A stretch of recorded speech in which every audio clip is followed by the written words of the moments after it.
Gerald, I did make a mistake, and I want to say that I did make a mistake. When I called for a soundbite, I was expecting a piece of the enemy from within, from Maria Bartiromo's interview, to be tied to the piece from your town hall, Harris, where you asked the former president about the enemy from within. It just had the piece about the town hall, and just take a listen to what I meant to roll. I think the bigger problem is the enemy from within, not even the people that have come in and destroying our country. We have some sick people, radical left lunatics.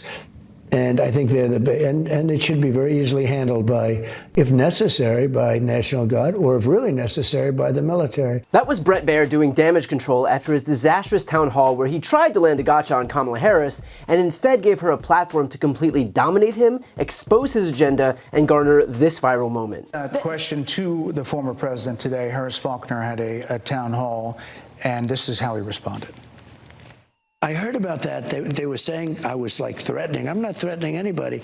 They're the ones doing the threatening. They do phony investigations. I've been investigated more than Alphonse Capone. He was the greatest gangster.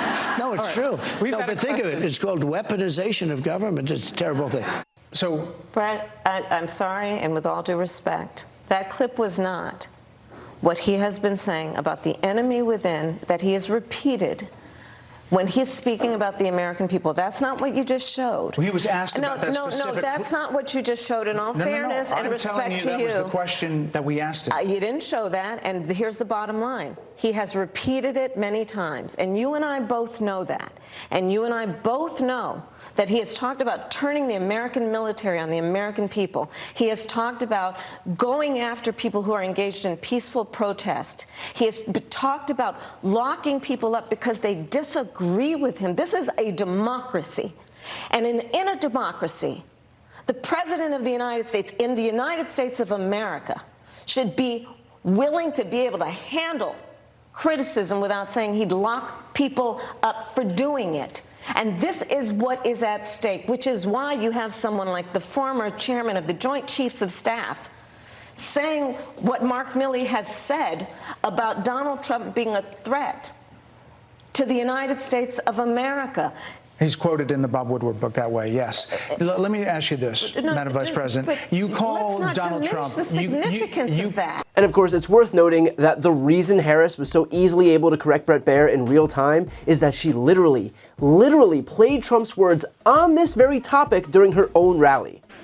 And so after all these years, we know who Donald Trump is. He is someone who will stop at nothing to claim power for himself. And you don't have to take my word for it. I've said for a while now, watch his rallies. Listen to his words. He tells us who he is. And he tells us what he would do if he is elected president. So here tonight, I will show you one example of Donald Trump's worldview and intentions. Please roll the clip.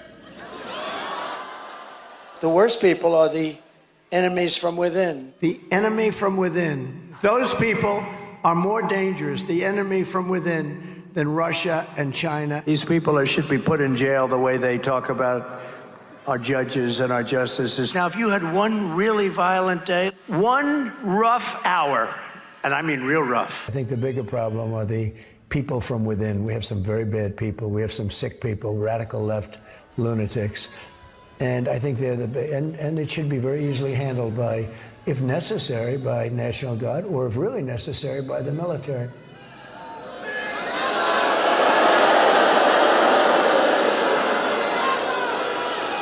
So you heard his words. You heard his words coming from him.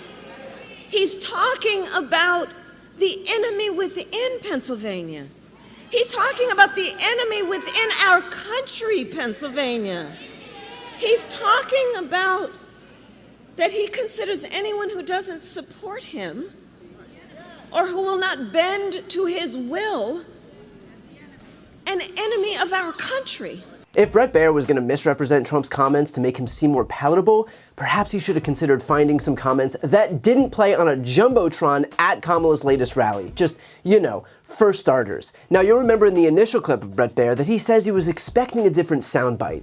Okay, but if you got the wrong soundbite, then just say it. Presumably, Bret would have realized in real time during that interview with Kamala Harris that the wrong sound was playing, and if he's being honest in that it was a mistake, then clearly the other soundbite existed and was at his disposal, so why not just say that at the interview? Why not admit in real time, whoops, we got the wrong sound, here's the correct one? That's all he had to do. But the fact that he opted not to do that goes to show that his real agenda wasn't to act in good faith, but rather to try and whitewash the actions of Donald Trump.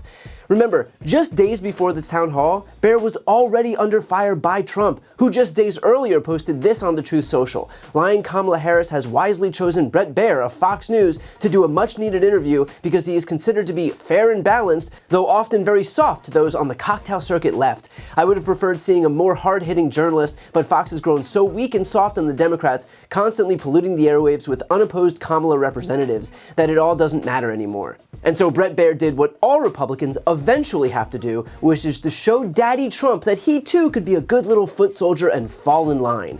And so he came in with guns blazing to the point where Harris could barely answer a question without Bret Baier falling over himself to make it abundantly clear that he wasn't as soft as Donald Trump claimed he was. This event, as with most events that involve the right, was intended solely for an audience of one. And for those who want to give Baier the benefit of the doubt, remember, when Fox News correctly called Arizona for Joe Biden in 2020, it was Bret Baier who wanted Fox to rescind that call and put Arizona in Trump's column. To be clear, Trump didn't win Arizona. You don't get electoral votes for states that you don't win. In fact, Republicans even brought in a firm that they hired called Cyber Ninjas, and even they found no fraud or corruption. So when Bret says that electoral votes should be given back to Trump, perhaps that debunks this absurd notion that Bret Baier is the straight newsman at Fox. At his core, he is the same as the rest of them, just with different packaging. In fact, I'd argue that what Baier is doing is worse, because he offers the veneer of legitimacy to a network that exists solely to spread propaganda for Trump and the GOP. And they're not even shy about it. Listen to what Trump said on Fox and Friends just this morning. Mr. President, you're going to be back on the campaign. Actually, you got another event to go to. So yeah, thank you for giving us some time. You know what the event I have now? No. A very big event. I'm going to see Rupert Murdoch. Okay. That's a big event. I don't know if he's thrilled that I say it. Yeah, please tell him we all said thank you. I'm going to tell him something very simple because I can't talk to anybody else about it. Don't put on negative commercials for 21 days. Don't put them. And don't put on their horrible people that come and lie. I'm going to say, Rupert, please do it this way. Right. And then we're going to have a victory because I think everyone wants to have And you're going to Outkick next. It's a great channel that we have with Tyrus. Oh, good. There you go. All right, Mr. President, thank you so much. Thank you very much. Good luck. Appreciate you. Thank you, man. But sure, totally normal news network that bends to the whim of a presidential candidate from only one political party to confer positive coverage on that candidate ahead of the election, all the while shrieking about the quote-unquote liberal media on the left. The extent to which Republicans have figured out how to game the refs in this country, all the while trafficking corruption on their own side, cannot be overstated. So I'm sorry if I don't seem especially moved by Baier's self-pity about what he got wrong while he was attempting his bad faith interview, only for it to backfire in his face. If he was a little more concerned about doing his job properly and less concerned about making overtures to the God King, perhaps he wouldn't find himself in this situation. Before you go, just a quick note, if you'd like to see more of my content, which is always free of advertising, sponsorships, and paywalls, please make sure to subscribe to this channel using the subscribe button right here on the screen. And if you'd like to support my work even further, you can grab a copy of my instant #1 New York Times selling book, Shameless, available for sale right now. That link is also on the screen. Thanks so much for watching.